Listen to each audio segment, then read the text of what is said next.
Olá, turma militar, tudo bem?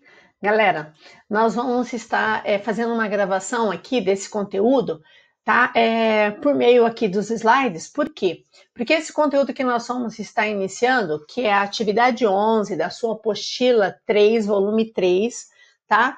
De hidrologia da frente 1, ela traz muito mapas, muitas figuras, e aí, para eu representar isso no quadro, né, no meio da aula, ficaria um pouco difícil, um pouco muito assim distante para você visualizar. Então eu resolvi fazer essa aula em 2 vídeos, tá?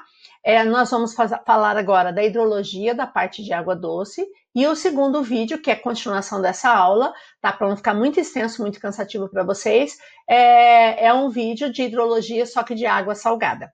Ok? E aí complementa essa atividade 11 da frente 1 do seu volume 3, tá? Da tua apostila 3, ok? Bom, então nós vamos estar minimizando aqui, nós vamos começar a nossa apresentação, tá? Como eu falei, deixa eu subir um pouquinho aqui, nós vamos estar falando então da parte de hidrologia, só que a gente vai estar falando agora de água doce, e aí nós vamos estar iniciando a nossa aula de como que é essa água doce, né? Que a água, de maneira geral, ela é distribuída no planeta Terra, tá? Então, primeiro que hidrosfera, né? Hidro, água, esfera, camada, é toda a camada da Terra composta por oceanos, mares, águas continentais, que pode ser rios, lagos e geleiras, tá? E também, é lógico, os aquíferos, ok? Todo mundo sabe que se eu pegar o planeta Terra, cerca de 70% de todo o planeta Terra é coberto de água. 70% da Terra é coberta de água, tá? Só que se eu pegar de toda essa água do planeta, nós temos uma faixa de 97, aí a tua apostila coloca 97% redondo, aqui, né, nesse dado que eu peguei aqui do Ministério de Minas e Energia, ele coloca 97,5, é uma variação, depende da fonte, tá? Mas é nessa média. De 97,5% a 97% da água de toda a superfície da Terra é de água salgada, tá? E apenas em torno de 2,5% a 3% de toda a água que sobra de água doce vai estar presente em gelos, né, nas geleiras, em forma de gelo ou de forma líquida. Desses 2,5% a 3%, cerca de 68,9%, ou cerca de 69% de toda a água, ela está presente em geleiras e calotas polares.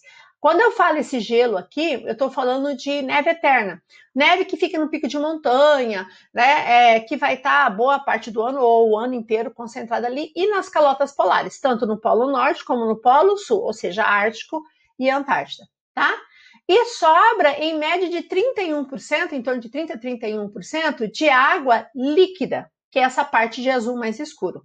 Desses 31% de água líquida, cerca de 96% dessa água doce e líquida, ela vai estar presente em águas subterrâneas, que estaria presente ou em lençóis freáticos ou em aquíferos, que é o que eu quero estar destacando hoje com vocês.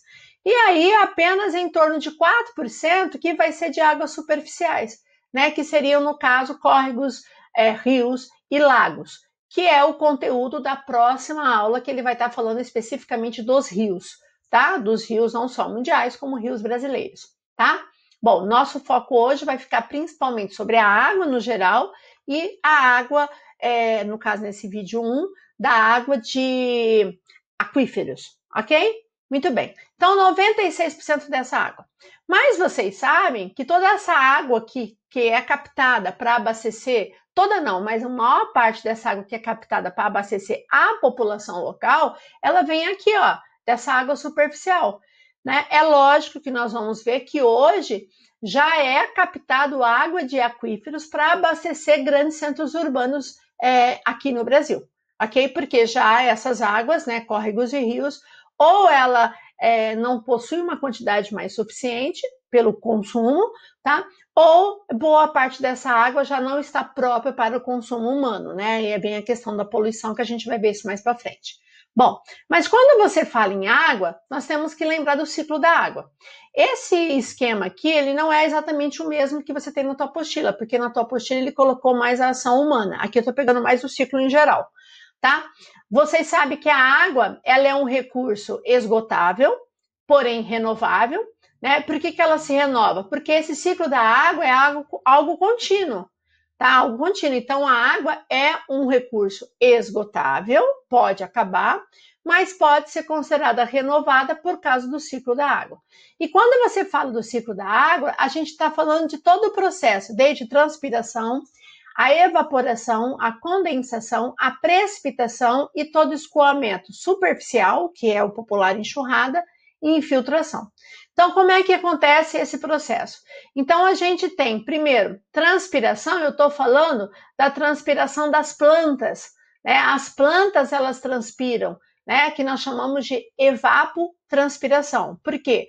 Porque ela retira a água pela raiz das plantas aqui, pela sua raiz, do solo, ela retira a água do solo pela raiz e ela transpira pela planta. Então, eu tenho toda essa transpiração das plantas, como também eu tenho todo o processo de evaporação das águas sobre os oceanos, a evaporação da água que está presente muitas vezes no solo, a evaporação da água de rios e lagos. Então, tudo esse processo vai evaporar, certo? Então, junta a transpiração das plantas, mais a evaporação das águas de rios, mares, lagos, oceanos e também do solo, e esse processo vai formar as nuvens, certo? Não esqueça que as nuvens, nós já vimos a parte de clima, as nuvens ela é formada por vapor de água, certo? Se você não tem nuvem, você não tem precipitação, ok? E se você não tem nuvem, significa que a umidade do ar está muito baixa, que é o que a gente observa muito nessa época do ano. Você deve ter observado como que o céu anda lindo, maravilhoso, aquele céu azul, azul, azul. Porém, a umidade do ar está muito baixa. Então, se essa umidade está baixa, não forma as nuvens. Se eu não tenho nuvem, não tenho chuva. Então, eu tenho que ter algum outro fator que vai trazer essa umidade, formar as nuvens e provocar chuva numa região que está seca. Ok? Que a gente já viu isso, a parte de clima. Bom, aí esse processo de evaporação e transpiração formam as nuvens. Essas nuvens elas vão ficando carregadas, e aí quando elas ficam carregadas, né, tá desenhadinha aqui meio que escura, que são aquelas nuvens que estão super carregadas, que elas vão já precipitar, vai acontecer a condensação, ou seja, essa água que está em forma de vapor vai se transformar em estado líquido, e aí precipita. Aí eu tenho a precipitação, que ela é em forma de chuva, então você vai ter a chuva aqui. Não esqueça que a precipitação pode ser em forma de chuva, de neve ou de granizo, que nós vimos. Mas vamos pegar o exemplo da chuva, que é a mais comum. Então, você tem a precipitação aqui em forma de chuva, ó, tá precipitando. Aí, o que acontece? Precipitou, parte dessa água vira enxurrada, que é o que nós chamamos de escoamento superficial. Então, bateu, escoou, onde essa água vai escoar para rios ou lagos ou oceanos, certo? E parte dessa água vai infiltrar, né? Que é o processo de infiltração. Ela vai infiltrar, certo? E ela vai reabastecer ou os lençóis freáticos, certo? Ou ela vai reabastecer em lugares mais profundos aquíferos.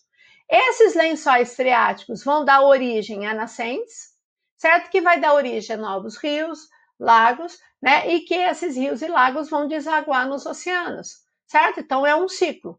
Então, quando você fala do ciclo da água, é um ciclo muito complexo, por isso que a gente considera a água como um recurso renovável. Então, cada vez que chove, ela está se renovando. Mesmo que ainda não está chovendo, né, porque vai voltar a chover no lugar, essa água que infiltrou, ela está repondo o lençol freático, que está dando origem a essas nascentes, que vão formar os rios, que a evaporação ocorre novamente, e aí o ciclo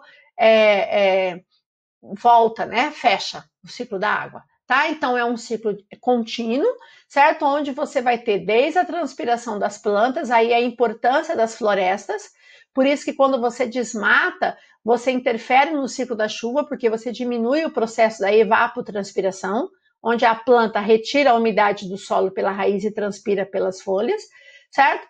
Então você tem a transpiração, a evaporação, quanto mais quente, maior a evaporação, a formação das nuvens, a condensação, onde vai provocar a precipitação, principalmente em forma de chuva, certo? Essa chuva, ela vai escoar, que vai parar dentro de rio, lago, mar, oceano, ou ela vai infiltrar dentro dos lençóis e dos aquíferos, ok? Então, isso mostra que o ciclo da água, como a água é um recurso renovável, ok? Bom, aí, como ela vai infiltrar, ela vai dar origem, no caso, ou aos lençóis freáticos, que é esse reservatório mais próximo à superfície, ou os aquíferos. Então, nós vamos falar agora das águas subterrâneas. O que seria, no caso, essas águas subterrâneas, especificamente os aquíferos? Primeiro, que o aquífero, ele só aparece em formações geológicas que é capaz de armazenar essa água. Então, você tem que pensar que um aquífero, para armazenar essa água, como a gente está vendo aqui no desenho, tá? Eu tenho que ter rochas impermeáveis, eu tenho que ter camada impermeável, como vocês estão vendo aqui. Por quê? Porque se essa camada não for impermeável, a água continuaria infiltrando e ela iria para camadas mais internas. Então, eu tenho que ter camadas impermeáveis. Mas também, para armazenar essa água, eu tenho que ter camadas que tenham a capacidade de deixar a água infiltrar, certo? Se ela não infiltrar, como é que ela vai entrar? Como é que ela vai chegar? Então, você tem que ter, na formação de um aquífero, você tem que ter rochas porosas, eu tenho que ter porosidade, que vai deixar essa água que vai cair da chuva infiltrar, passar pelo lençol e ir para as camadas mais profundas, como também eu vou ter que ter a presença de rochas impermeáveis que vai segurar essa água e vai formar como se fosse uma grande bacia de água, um grande reservatório dentro da crosta terrestre. Aí esse esquema aqui, que eu achei bem interessante, que eu gosto de, não tem na tua apostila, mas eu gosto de usar, ele mostra bem isso aqui, ó. Perceba que você tem essa parte aqui, ó, essas camadas que estão mais assim no tom do marrom claro, seriam as rochas mais permeáveis, ou seja, é onde a água, por exemplo, choveu aqui, ela vai infiltrar e ela vai formar ou um lençol aqui próximo à superfície, isso aqui seria um lençol ou um aquífero muito próximo à superfície, certo? Onde facilmente você constrói um poço aqui, ó, e você extrai essa água, certo? Geralmente são os poços artesianos, ok? Mas você pode ter essa água em lugares que a gente chama de aquífero confinado. O que é um aquífero confinado? Imagina, tem toda uma estrutura impermeável que vai confinar a água ali. Aí você fala, cara, mas se a água está confinada, como que essa água chega ali? Certo? Como que essa água chegou ali? Aí você tem que lembrar dessas áreas que eu chamo de áreas de recarga, que seriam aqueles lugares, esses pontos de recarga, onde vão ter rochas permeáveis que vão deixar a água infiltrar e recarregar esses pontos, certo?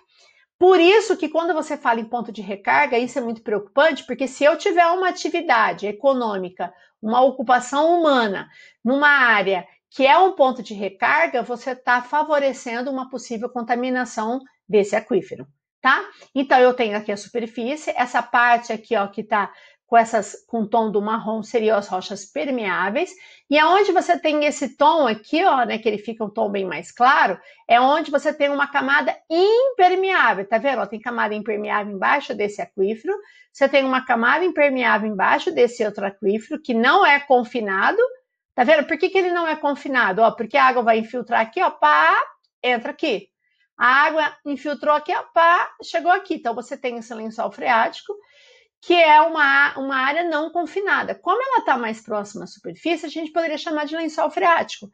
Esse aqui, esse aquífero, esse reservatório de água que nós chamamos de lençol freático, mais próximo à superfície, tá? Ele está mais sujeito a qualquer tipo de contaminação, porque a água caiu aqui na superfície, ele infiltra e contamina. Onde você vai conseguir construir poços aqui, ó, tranquilamente aqui, tá? Ou um poço artesiano ou não, e você, dependendo da profundidade, você vai chegar e captar essa água, ok? Mas esse aquífero confinado, que seria esse aqui, ó, o que acontece? Por que ele é confinado? Porque eu tenho uma camada impermeável sobre ele e eu tenho uma outra camada impermeável abaixo dele. Então, se você pensar, eu tenho uma camada impermeável aqui e outra aqui, então a água fica confinada. Significa que essa água aqui não está chegando aqui, tá vendo? Por que não chega? Porque ela não vai passar por essa camada impermeável. Muito menos a água que infiltrar aqui, ó, ela não vai chegar aqui, não vai chegar aqui. Aí vem aquela pergunta que eu falei para vocês: como essa água chegou? Olha, essa água chegou porque eu tenho um ponto de recarga. Então, vai ter algum ponto de ligação desse aquífero com a superfície que a água vai infiltrar e vai ser o ponto de recarga. Ok? Muito bem. O que acontece? Dá para eu usar essa água desses aquíferos confinados, como o aquífero Guarani? Dá, tá? Só que você vai perfurar um poço, ok? Que você vai perfurar, passar por essa camada, passar por essa rocha e chegar aqui. Aí esse poço, ele pode ser, de uma saída espontânea, ou seja, a hora que ele chega aqui, a pressão é tão grande que a água jorra, ou você pode ter aqui, uma saída por bombeamento, certo? Ou seja, você perfura um poço, chegou lá nessa água confinada, mas a água não jorrou que nem aqui, tá vendo? Aí você tem que bombear para essa água sair. Então, são as duas maneiras que eu posso retirar a água desse aquífero confinado, ou de uma forma espontânea, e vai depender da pressão da água que ele vai, de repente, jorrar, certo? E aí eu capto essa água aqui, né, e utilizo, ou muitas vezes eu tenho que ter um sistema de bombeamento. Detalhe, a partir do momento que você fez um poço e ligou, não vou nem falar desse mais superficial, né, mas de um aquífero, você está abrindo um espaço para qualquer tipo de contaminação chegue nesse aquífero. Então, aonde que você tem captação, você pode estar, de certa forma, contaminando um aquífero. Não quer dizer que está, mas existe a possibilidade, ok? Bom, quais são os dois grandes aquíferos que nós temos no Brasil? Nós temos o famoso sistema do aquífero Guarani, que eu acredito que todo mundo conhece, que é toda essa área. Perceba que ele extrapola território brasileiro, que é a área verde. Ele extrapola pegando o Paraguai, isso aqui é o Paraguai, tá? Preste atenção aqui que eu vou depois pegar um mapinha só dele, o Paraguai. Pega um pedacinho do Uruguai aqui e grande parte da Argentina. Então, é um aquífero que não é exclusivamente brasileiro, tá? E isso já começa a ser um problema, porque não adianta, de repente, eu proteger aqui e países vizinhos não, a água é a mesma, certo? Ou os países vizinhos protegerem o seu aquífero e a gente contaminar, né? Então, tem que ter um sistema de gestão integrada, certo? Para que o uso dessa água seja de uma forma racional e com todo o cuidado necessário para evitar possível contaminação, porque lá embaixo acaba sendo a mesma água, como nós vimos, ok? Perceba que a maior parte do aquífero Guarani vai pegar em território brasileiro, certo? Então, se eu pegar todo o sistema aquífero Guarani, tá? Ele tem uma extensão de 1,2 milhão de quilômetros quadrados. Perceba que em área, o Saga, ele é maior, certo? O volume de água é 39 mil quilômetros cúbicos de água. Perceba que também é menor do outro aquífero chamado Saga, ok? Mas ele é um aquífero que ele vai abranger território brasileiro, pega os 3 estados do sul, Rio Grande do Sul, Santa Catarina e Paraná, pega aqui do sudeste, São Paulo e Minas Gerais, e centro-oeste, pega Goiás, Mato Grosso, e nós estamos quase que inteiramente em cima do aquífero Guarani. Inclusive, para quem não sabe, o Águas Guariroba, que abastece aqui Campo Grande, já pega parte da água, a maior parte vem, né, de rios, né, principalmente o rio Guariroba. Mas uma parte da água que nós consumimos aqui em Campo Grande é captada por poços que retiram a água do aquífero Guarani, tá? Se vocês tiverem curiosidade de vocês pesquisarem da água Guariroba, vocês vão ver que tem esse percentual. Pequeno, mas tem. E aí, então, ele pega, olha só, os 3 estados do sul, mais 2 do sudeste já são 5, mais 3 do centro-oeste já são 8. Então, são 8 estados brasileiros, mais áreas do Paraguai, da Argentina e do Uruguai, que está no aquífero Guarani. E aqui nós temos o chamado SAGA, Sistema do Aquífero da Grande Amazônia. É aqui que nessa regiãozinha aqui, que pega o Amazonas, Pará e um pedaço do Amapá, que nós temos o aquífero chamado Alter do Chão. Alter do Chão. Só que, segundo uma pesquisa feita pela Universidade do Pará, o Alter do Chão, o Alter do Chão pega esse pedacinho aqui, certo? Mas o aquífero do Alter do Chão, ele é apenas uma parte de todo um sistema da Grande Amazônia, que vai estar envolvido, inclusive, das nascentes dos vários rios da bacia amazônica, certo? Então, ficou constatado que é considerado o grande aquífero do Brasil, tá? É considerado até então, né? Tem um outro aí australiano que está começando a aparecer, mas é considerado o grande aquífero mundial até então, tá? Perceba que se eu pegar todo o Saga, não apenas o Altar do Chão, mas todo o Saga, ele é maior do que o aquífero Guarani, certo? Mas em volume de água, olha a quantidade, 162 mil, tá? Quilômetros, 102 mil quilômetros cúbicos de água, sendo que o Guarani é 39. Então é lógico que se eu considerar o Altar do Chão aqui, o aquífero Guarani ele é bem maior. Se eu considerar todo o sistema do aquífero da Grande Amazônia, ele ganha não só em área, quase igual, mas ele ganha um pouquinho em área, e grande, né, em grande quantidade ele ganha em relação ao volume de água, ok? Bom, como que seria? Então agora eu vou falar do aquífero Guarani e no caso do Saga, ok? Bom, então aqui, o que nós temos no aquífero Guarani? Daqui a pouco eu vou te mostrar um mapinha. Então ele abrange, como eu falei, Uruguai, Argentina, Paraguai, principalmente o Brasil, né, com mais de 1.200.000 quilômetros quadrados, 70%, ou seja, 840 mil quilômetros quadrados está em território brasileiro, certo? E vai abranger esses estados que eu falei, ó, do Centro-Oeste, Mato Grosso do Sul, Mato Grosso e Goiás, Minas e São Paulo, do Sudeste, e os 3 estados do Sul. Detalhe importante, deixa eu colocar um pouquinho mais para baixo aqui. A formação desse aquífero, pessoal, deixa eu diminuir a minha fotinha para não atrapalhar você aqui. A formação do aquífero aqui, galera, ó, perceba aqui que ele é da era Mesozoica, isso cai muito em prova. Não esqueça que tem as eras geológicas. Lembram? Da mais antiga para mais recente? Mais antiga, Arqueozoica, Proterozoica, Paleozoica, Mesozoica e Cenozoica. Então, foi na era Mesozoica que foi formada esse aquífero, tá? Ele é formado por grandes camadas sedimentares. Não esqueça que rocha sedimentar ela tem porosidade, então tem que ter porosidade, porque senão essa água não infiltra, tá? Mas ela é recoberta de basalto. Basalto, para quem não lembra, é uma rocha vulcânica. E o basalto é uma rocha impermeável, ok? Depositada em intervalos que vão pelo menos a 100 milhões de anos da sua origem, onde tem porosidade e permeabilidade muito variável, tem lugar que é mais permeável do que outro, vocês vão ver na figura agora, tá? E a profundidade do aquífero, ele pode chegar até aflorando a superfície, por isso que é zero, tem lugar que ela aflora a superfície, chegando até 1.800 metros de profundidade, tá? Então, esse é o grande aquífero Guarani. Vou aumentar minha filinha aqui, né, para ficar mais fácil de vocês me visualizarem. Bom, como é que fica a questão do mapa? Então, olha só essa foto, não tem na tua apostila, né? Porque algumas coisas eu pego da tua apostila, outras eu pego que eu acho que talvez é mais interessante para vocês, certo?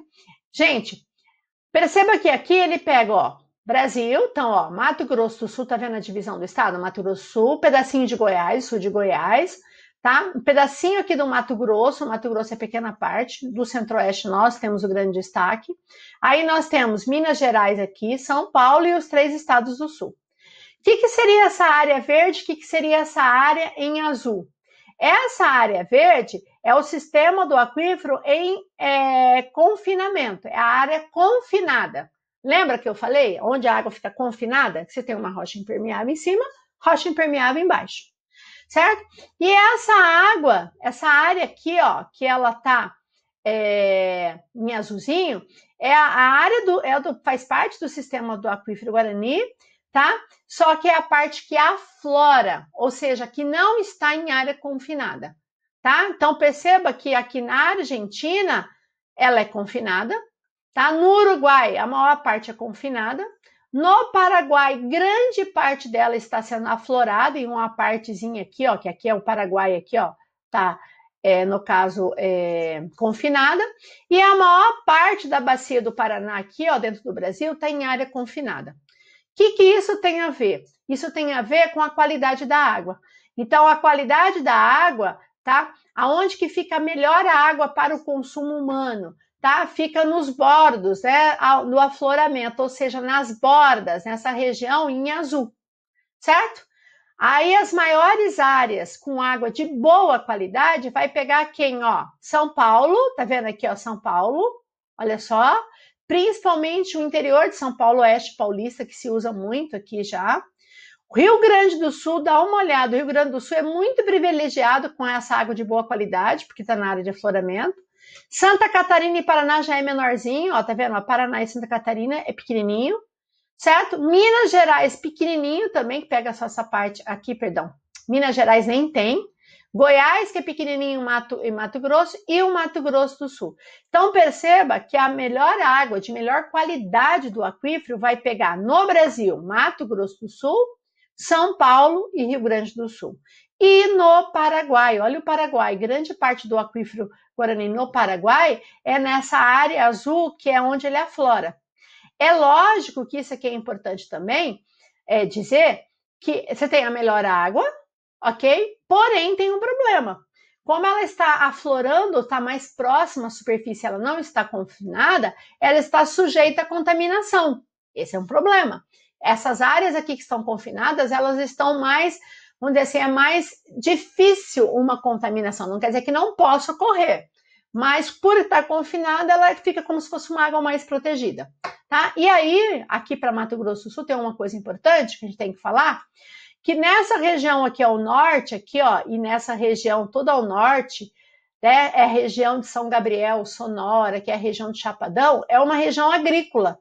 E nós sabemos que uma das áreas que aflora o aquífero Guarani aqui no Mato Grosso do Sul é na região de São Gabriel, certo? E é uma região de cultivo de soja. E aí, quando você fala de atividade agrícola, nós sabemos que usa agrotóxicos. Então, eu posso dizer que a atividade agrícola que é desenvolvida aqui no Mato Grosso do Sul, áreas de São Paulo e até mesmo Rio Grande do Sul, e também esses pedacinhos aqui do Brasil, pode estar contaminando o aquífero? Sim. Não vou dizer que está, porque a gente não tem comprovação 100%, mas pode ter possível contaminação, ok? Tá, e aí para terminar o aquífero, por que quanto maior a profundidade, quando essas regiões mais confinadas, mais profundas, a água ela vai diminuir na sua potabilidade? Por quê? Porque você vai ter que passar por diversas camadas, e quanto mais profunda e mais confinada ela tiver, essa água vai ter que passar por diversas camadas para conseguir infiltrar e chegar até lá.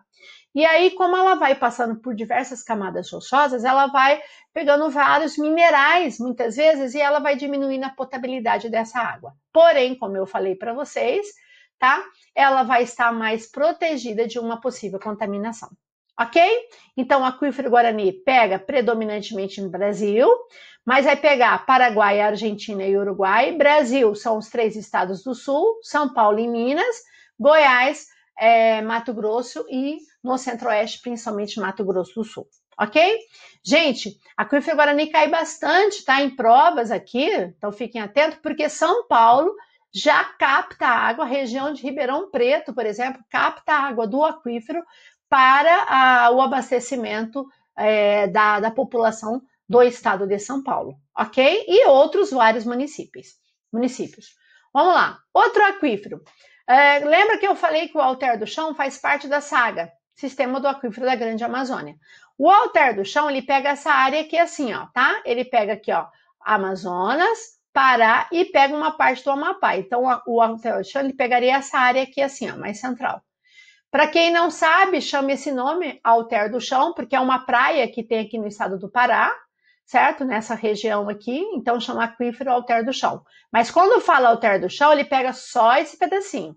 Só que a SAGA que eu falei, que é o Sistema do Aquífero da Grande Amazônia, abrange toda essa área da Amazônia. Perceba, olha, todo. O único estado que estaria fora do SAGA aqui, ó, seria o Tocantins. Aqui é o Tocantins, que é um estado da região norte, tá? Então, o que está em azul seria a área, tá? E o que está em vermelho seria a reserva de água em quilômetros cúbicos. Então, perceba que no Acre, galera, olha só, 150 mil, tá? Quilômetros quadrados do SAGA está aqui no Acre, ok? Só que ele representa 23.960 da reserva de água. Dá uma olhada no estado do Amazonas, onde você vai ter o rio Solimões, vai passar aqui, ó, o Solimões, aí ele vai se encontrar com o Negro e forma o Amazonas. Aqui é onde passa o Rio Amazonas, tá, gente? Bem aqui assim nessa área é onde corre o Rio Amazonas. Ele vem lá do Peru, certo? E passa aqui assim. E aí você tem os afluentes que desagam no Amazonas, que é o conteúdo que a gente vai ver para frente.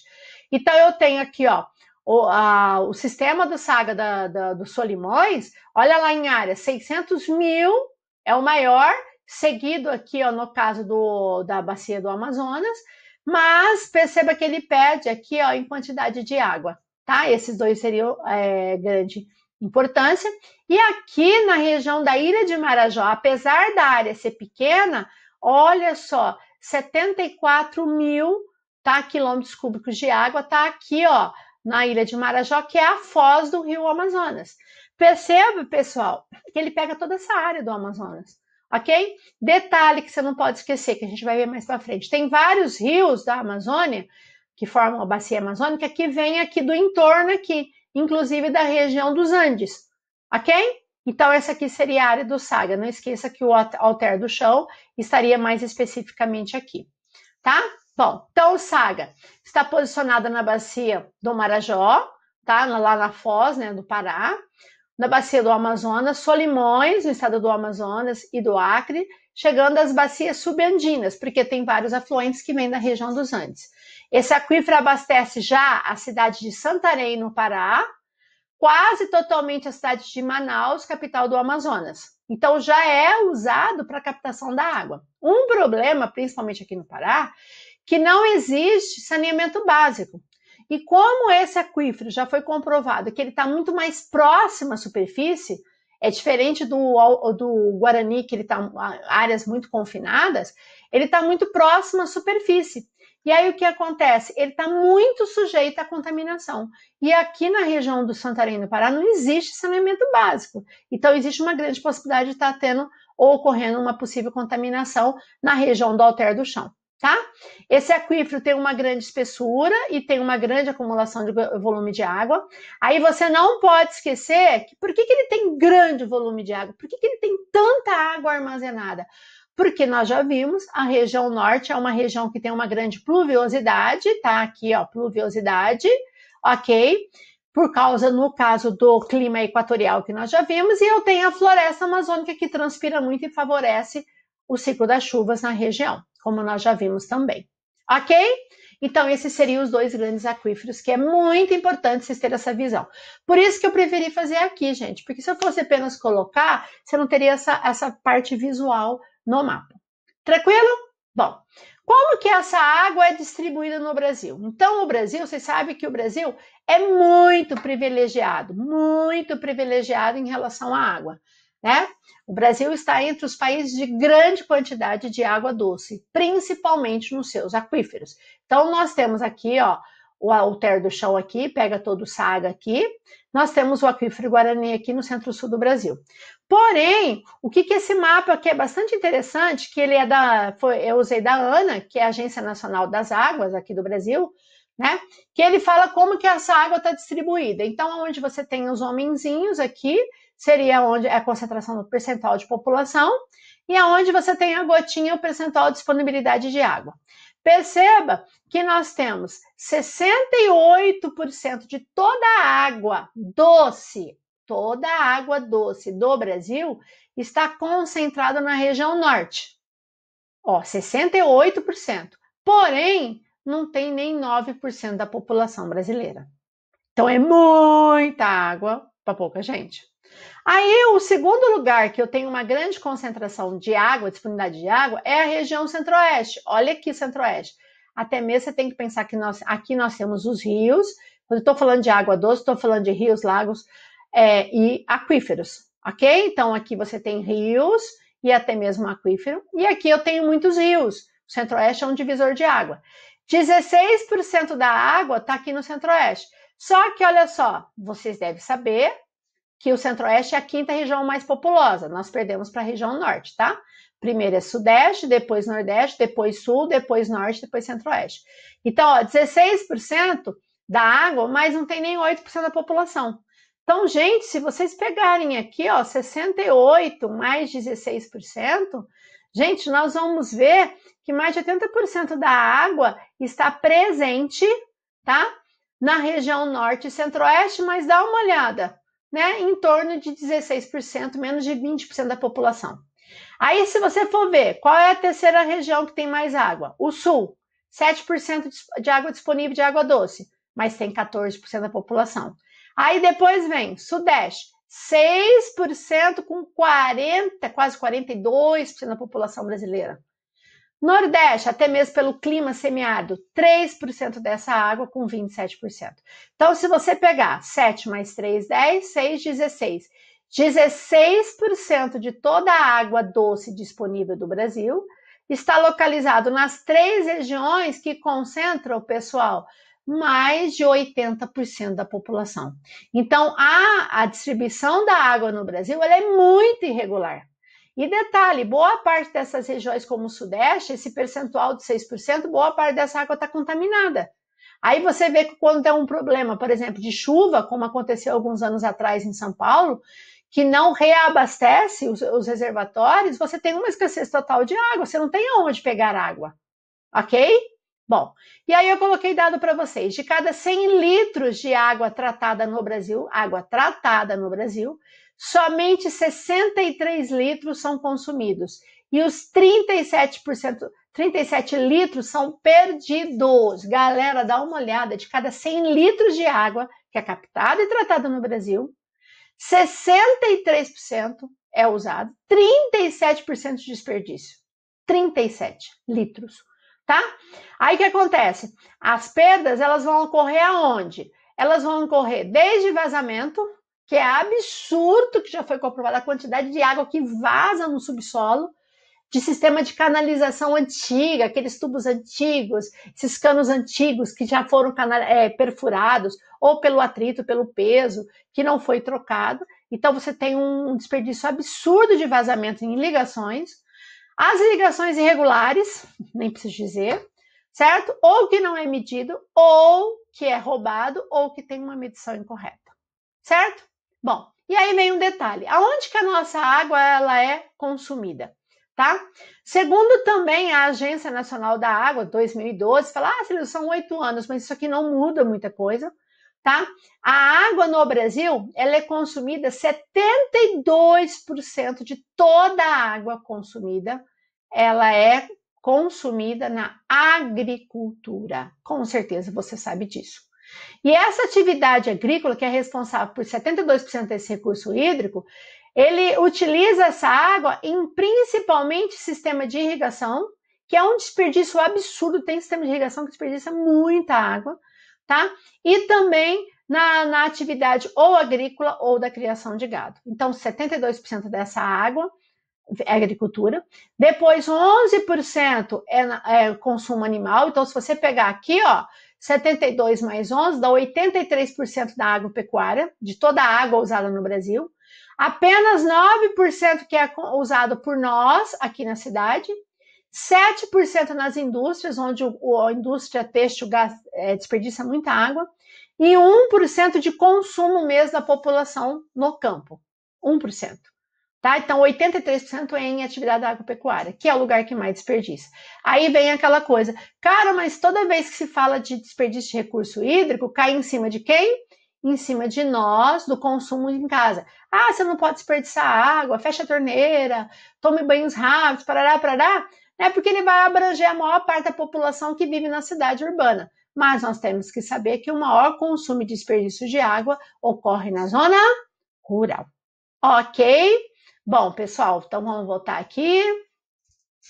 Então, agora nós finalizamos essa parte, que nós falamos de água doce, tá? E aí nós vamos para a segunda parte, que seria de água salgada. Tá bom, gente? Então eu vou finalizar aqui nosso vídeo e a gente se vê na próxima aula de hidrologia, só que de águas salgadas. Um beijo, gente, e até mais. Tchau, tchau. Turma Militar, beijão.